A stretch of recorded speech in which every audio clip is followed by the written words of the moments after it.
Hello friends, कहानियाँ किस्से channel में आपका स्वागत है। तो चलिए कहानी का अंतिम भाग शुरू करते हैं। फ्रेंड्स, पिछले भाग में हमने पढ़ा था चांदनी की देवरानी ने चांदनी को जो बात कही थी, चांदनी को चीर देने वाली थी, उसने क्या कुछ नहीं किया था।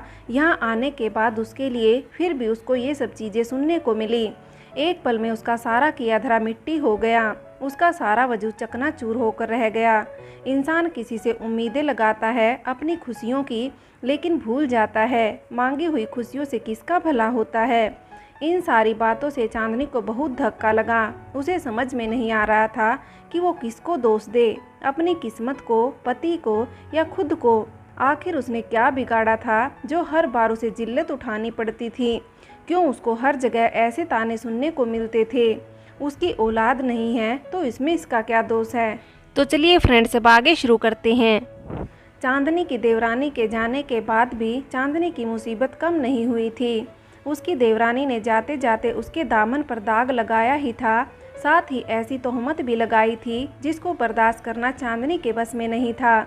उसकी देवरानी की बातों ने चांदनी को अंदर से तोड़ कर रख दिया था। वो हर पल सोचती कि एक ऐजन में बच्चे को मारे, वो इतनी भी गिरी हुई नहीं थी। मेरी अपनी औलाद नहीं है, ये खुदा की मर्जी है। मैं किसी को जीवन दे नहीं सकती तो उसका जीवन ले कैसे सकती हूँ? वो फूट फूट कर रो दी थी। उसके दुखों में एक और टिस जुड़ गई थी। उसका बस नहीं चल रहा था कि वो क्या करे और कैसे समझाए कि मैंने ये पाप करना तो दूर सोचा भी नहीं है। मैंने तो सोचा था कि उस बच्चे के आने के बाद मेरे जीवन में थोड़ी खुशियाँ आएंगी, लेकिन जैसा हुआ मैंने वो तो सोचा भी नहीं था। चांदनी की देवरानी अपने गांव पहुंच गई और वहां जाने के बाद उसने चांदनी को आड़े हाथों लिया था। सही कह रही हूँ चाची, वो मेरे बच्चे को मारना चाहती थी। ऊपर से तो देखने में बड़ी शरीफ लगती है, लेकिन अंदर की एकदम चुनी है। मुझे नहीं पता था कि वो ऐसी है। अगर मुझे पता होता तो मैं उसके पास जाती ही नहीं। मैं भोली यही समझती थी कि वो मेरी अपनी है। चांदनी की देवरानी ने औरतों के सामने टेसुए बहाते हुए चांदनी के बारे में लंबा चौड़ा बयान दिया। चुप हो जाओ बहन, आजकल के ज़माने में यही तो है। अपनी रोटी भी छुपा कर खानी पड़ती है। कोई किसी का दुख देखने वाला नहीं है।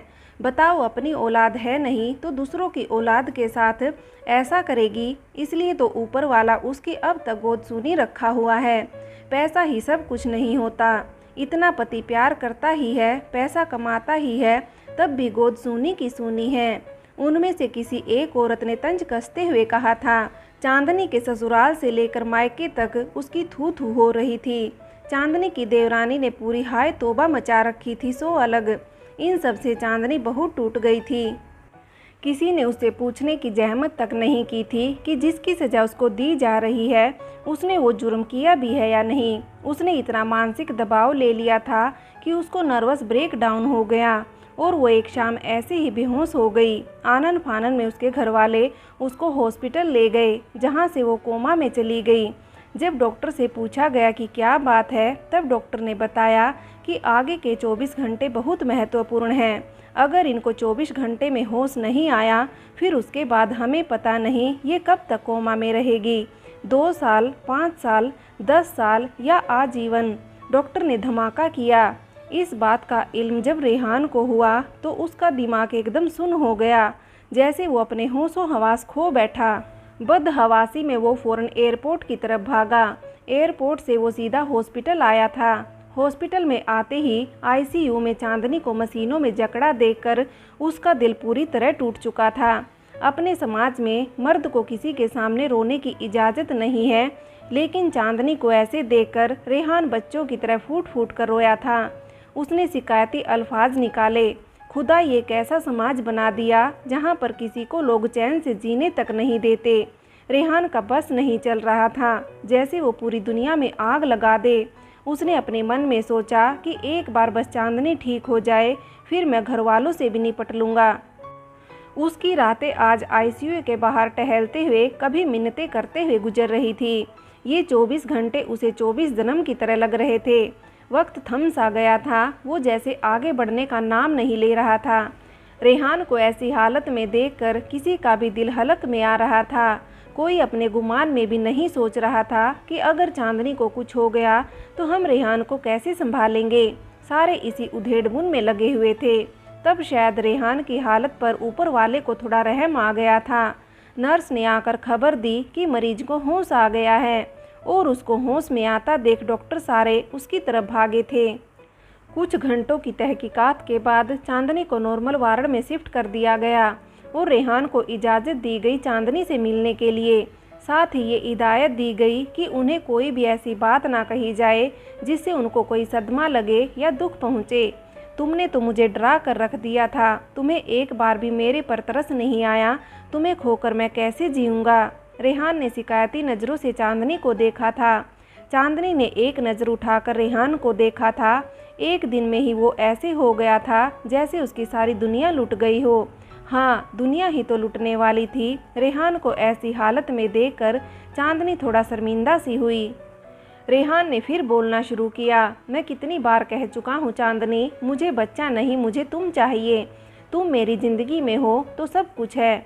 तुम्हें मेरी बातों पर भरोसा नहीं जो तुम दूसरों की बातों को दिल पर लगा बैठी। और तुम कैसी हो, क्या मैं नहीं जानता जो तुम्हें सफाई पेश करने की ज़रूरत पड़ेगी। हमारा रिश्ता इतना तो कमज़ोर नहीं है। रेहान लगातार उसे सवाल कर रहा था और वो शर्म से ज़मीन में गड़ी जा रही थी। उसे अब एहसास हो रहा था उसने लोगों की बातें सुनकर रेहान और उसके प्यार पर ज्यादती की है।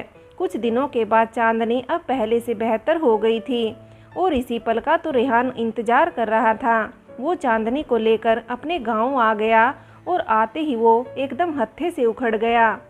उसने चांदनी की देवरानी के पिता को अपने घर पर बुलाया था।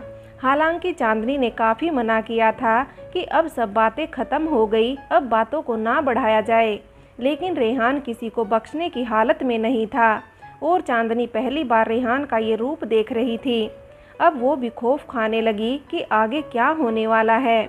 आपने अपनी बेटी को क्या संस्कार दिए हैं? मेरे ख्याल में आपने इतना तो सिखाया ही होगा कि बड़े छोटों से किस तरीके से बात की जाती है। रेहान अपने गुस्से पर जब्त रखता हुआ उन महाशय से पूछ रहा था। गलती आपकी पत्नी की है। जब उन्होंने वहाँ पर बुलाया था तो सारा खर्च उठाना चाहिए था और उसको देखना चाहिए था। उन्होंने भी बड़े ढीठ तरीके से कहा, वो मेरी बीवी है, किसी की नौकरानी नहीं, और आपकी बेटी को मेरी पत्नी से कुछ करवाना था तो मैं उसका गार्जियन हूँ, मुझसे पूछना चाहिए था वो क्यों लेकर जाएगी। हम लोग उसके सास ससुर तो नहीं। इतना तो आपकी बेटी को समझ में आना चाहिए कि किस से किस लहजे में बात की जाती है। रेहान लगभग गुस्से में बोला, तो मेरी बेटी को आपकी पत्नी ने बुलाया क्यों? उन्होंने भी कहा। माहौल में एकदम गहमा गहमी छा गई। रेहान ने कहा, जब मेरी बीवी ने बुलाया था तो जब उसने जाने के लिए नहीं कहा तो ये लोग वहाँ से वापस क्यों आए? ऐसा तो है नहीं कि आपकी बेटी किसी का लिहाज कर रही है। इसने मेरे से भी बात की। मैंने कहा था ना आकर सारी बातें होंगी, फिर उसने मेरी बात क्यों नहीं सुनी? फिर आकर यहाँ बोलने का क्या मतलब बनता है? हमारे बच्चे को मारना चाहती है, यही कहा ना? मुझे वो सबूत दिखाए किस बिनाह पर वो मेरी बीवी पर इतना बड़ा इल्ज़ाम लगा रही है। हमारी औलाद नहीं है तो क्या हमें जीने का हक नहीं है? और औलाद है या नहीं, इस मैटर में बोलने वाले आप या आपकी बेटी होते कौन हैं? रेहान गुस्से से बोला। आखिरकार 2 घंटे के आरोप प्रत्यारोप के बाद मामला शांत हुआ और चांदनी की देवरानी ने अपनी गलती मानते हुए सबसे माफ़ी मांगी। वहीं रात कमरे में, जान आपको ऐसे बात नहीं करनी चाहिए थी। देखो ना कितनी बात बढ़ गई थी, चांदनी ने चिंता जताते हुए कहा। जैसा बोलेंगे वैसा सुनेंगे और सुनाना भी जरूरी था।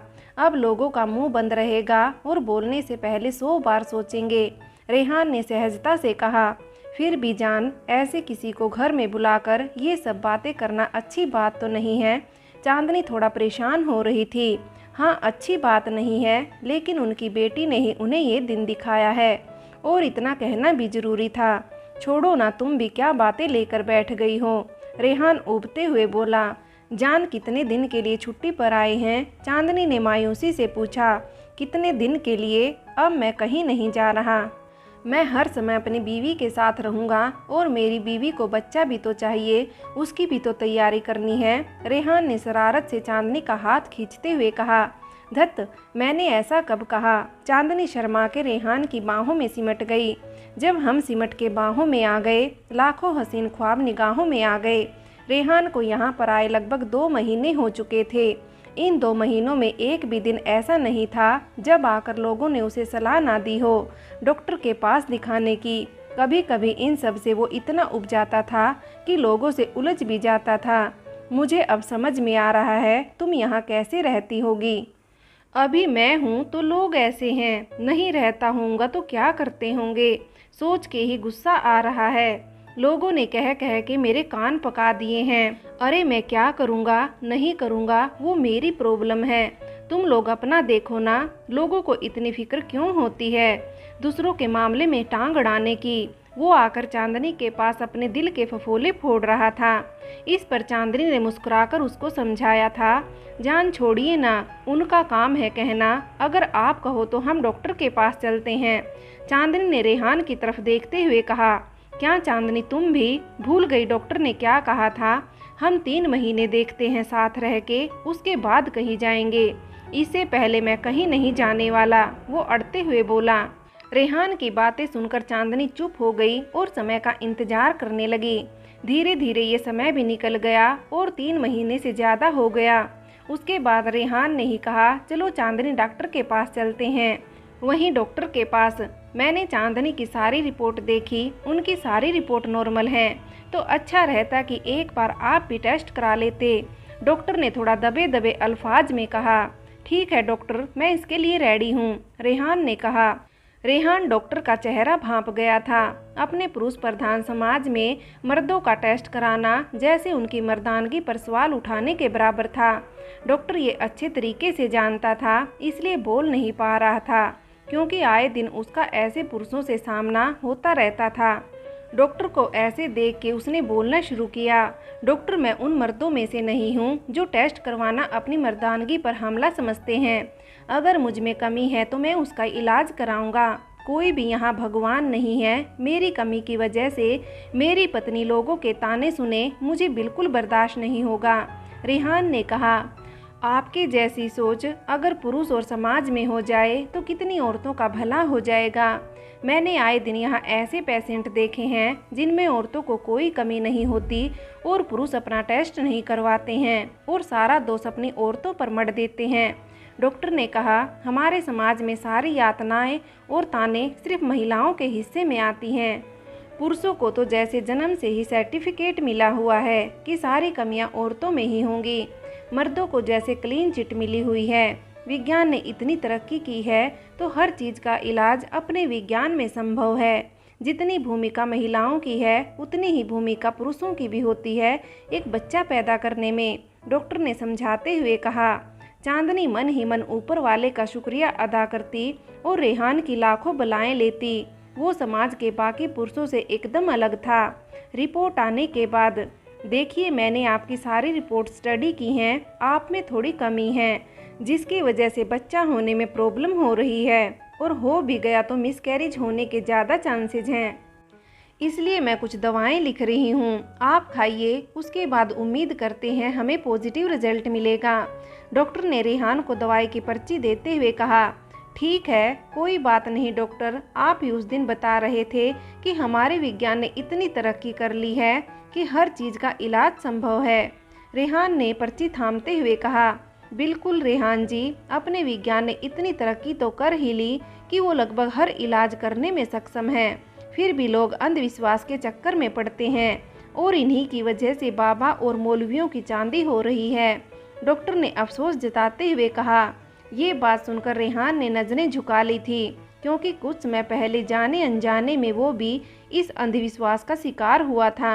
1 महीने के बाद, चांदनी तुम ठीक तो हो ना? क्या हुआ है? चेहरा बिल्कुल पीला पड़ता जा रहा है, तुम ठीक तो हो ना? रेहान ने चिंता जताते हुए कहा। चांदनी ने हाथों में किट दिखाते हुए कहा, ये देखिए। रेहान नासमझी से किट को देखता है।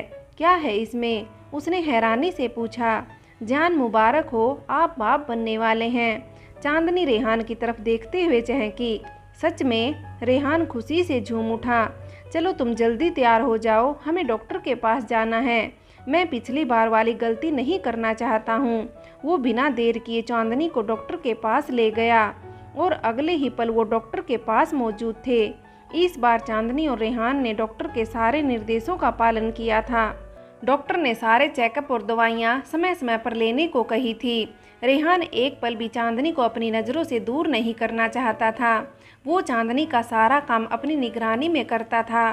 चांदनी को कोई काम नहीं करने देता था और जितना हो सके उसे रेस्ट करने को बोलता था। वो कभी कभी इतना बेताब हो जाता था कि बस अब वो अपने बच्चे को गोद में ही ले ले। चांदनी उसकी ये बेताबी देखती और खुश होती। वो और चांदनी एक ही अलग दुनिया में थे। रेहान हमेशा बेटी की ख्वाहिश करता और चांदनी हमेशा बेटे की। इस बात पर दोनों की हल्की फुल्की प्यार भरी नोकझोंक भी होती थी, जिसे देख के जेठानियों के कलेजे पर सांप लेटते थे। वो रेहान के सामने तो नहीं, लेकिन उसकी गैर मौजूदगी में कानाफूसी शुरू कर देती थी। बताओ, यही एक माँ बनी है? हम तो जैसे माँ बनी ही नहीं हैं। सर पर बिठा के रखा है इस डायन को। कुछ ऐसे ही शब्द उसकी जेठानियाँ उसके लिए निकालती थी, लेकिन अब इन सब बातों से चांदनी को कोई फर्क नहीं पड़ता था।